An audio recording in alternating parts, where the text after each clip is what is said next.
Good day to you, Techzim followers. Welcome to another podcast where I am your host, William Chu, and joined with me today is Sol Kabweza. Hey. And Nigel Gambanga. Hi, guys. Gentlemen, interesting topics that we are going to discuss this week that have made it to Techzim. One of them being finally Zimbabwe gets recognition in the form of SciSci. Demo Africa attendance, SciSci, go and win the Swell Award. Your take on that? Definitely exciting. SciSci is onto a big, somewhat complicated problem, but interesting problem. So it was kind of predictable that they would do something big there. As a business, obviously, it's any startup takes a while for success to show, but this is good validation of, for me, the technology. Sure. Nigel, your thoughts about perhaps Takunda's involvement in them winning, more so him having recently interviewed the President of America. Do you think that helped them? Well, Takunda wasn't in Lagos when they won, but I mean, it's easy for someone to put two and two together that there was some juice out of it. I'm not taking anything away from SciSci. I mean, these guys are bringing something to the market that is very disruptive. It's a very unique proposition. If you had a look at the other 39 startups that were in Lagos demo, SciSci's product was very disruptive. I mean, when you consider that everyone in telecoms and everyone who's into internet provision is listening, and these guys have got an interesting take on it. So I wouldn't put it so much on Takunda, but I mean, it's easy to see that perhaps there was some juice to it. And either way, I'm really happy for these guys. They're really putting them on the map. I'm proud of it. Sure. Definitely would like to hear your comments. What do you think SciSci winning the Swell Award? What is Swell about? Swell for me is when you get fatter, you swell. No idea what the award is. I know it's some kind of award that was given.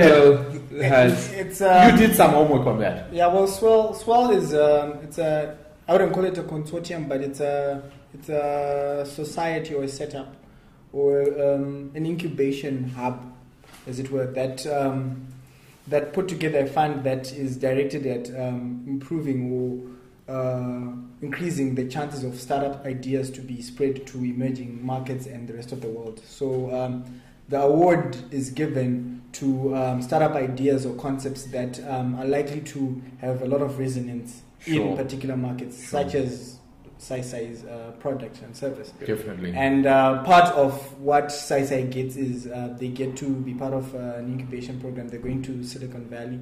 There's going to be some money attached to the award as well.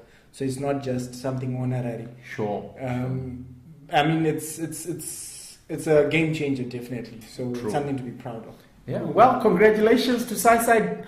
Look forward to having them in here. I think it's 40 days after their return. Ebola incubates you for, or quarantines you for how long? They should be back in the country right now. So, I mean, if there is something, they're probably spreading it wherever they are. So, relax. Sure. Next up, somewhat disruptive, at least we think. ZANU-PF has gone for a card, a ZimSwitch card. You did a story on that. You did a bit of investigation. Try to find out, people were mum on it, didn't want to share too much information. Exactly, which is the same approach we should take. I mean, well, it's or didn't have information. What we put out in the article was as much information as we could get from every party responsible. ZimSwitch, they gave us their take on it and how the whole system works, third-party arrangements and how you need a backing financial institution. And someone whispered in our ear that it's POSB and this is a POS-backed thing. POSB didn't want to comment on it. They referred us back to ZANU-PF, of which ZANU-PF did not want to, give us more detail about it. A lot of services are yet to be activated on the card. So we don't know if it's debit, we don't know if it's credit, we don't know what you'll be able to do with it, whether it's for paying your subscriptions. Are you paid up? When was the last time you paid your Zanupia subscriptions? But I mean, we are not... Sure, thanks, Nigel. So, why would you recommend a political party to get a card? What would your recommendations be if you were appointed to say, advise us? What services do you think they would add to the card that would add value for the card holders, whether it's members, whoever has the card? What value do you think? Well, I'm totally at a loss of what ZANU-PF would use a card for, a political party would use a Zim Switch card for. It would probably be, I'm guessing, loyalty points of some sort, and to be able to access certain services at certain places. But what would Zim Switch be doing there? But the card because says Zim Switch implies accessing money out of the system. But the card says ZANU-PF financial services. So, as I asked in the article, I asked the community, guys, does this mean that they're getting into financial services? Do they want to set up a bank? We know that they have the funds to That's do what that. doesn't make sense for me. For every member, so... It could be disbursement and this means of loans. for me, it's just fishy. He has a point. Disbursement of loans for loyal party cadres. Sure. Well, something which we do have more information on is Ecoschool. Ecoschool being the Econet product where they are targeting universities, university students, and allowing them to access a whole lot of stuff for not a whole lot of money, but for very little money. Nigel, your take? You did visit their launch. Well, I mean, this is now the official launch instead of the soft opening what they had some months ago. They've made some adjustments to the product. The pricing changed as well. It's now $6 a month for 24 months, or $2 a month if you just want the minus the device. So it increased. Well, I mean, you are not getting what you were getting the last time. The last time it was $5 a month, but you didn't have the chat platform, which is the social interaction aspect that you were crying about. They had it incorporated Econet Zero when they had the pilot with the mid-school students. Then there's the Career Guidance Center, the resource center where you can get information about careers that are specific to faculties and degree programs, which is a great development in my own perspective. True. So, I mean, for a lot more changes, for just an extra $1 a month, and you still get your device and you still have access to, a tablet that you can use for a lot of other things, not just e-learning, I still think it's a great deal. Yeah. Well, would like to know from those that are in university and would be using the service, would it be better perhaps that it's incorporated into your tuition fees? Instead of paying that $6 a month, as you're paying your tuition, it's included in there and it's kind of a freebie. It comes together with your student number and stuff like that. Moving on to the next topic, Microsoft Windows. Microsoft have come up with a new operating system, version 10. Your thoughts on it, so?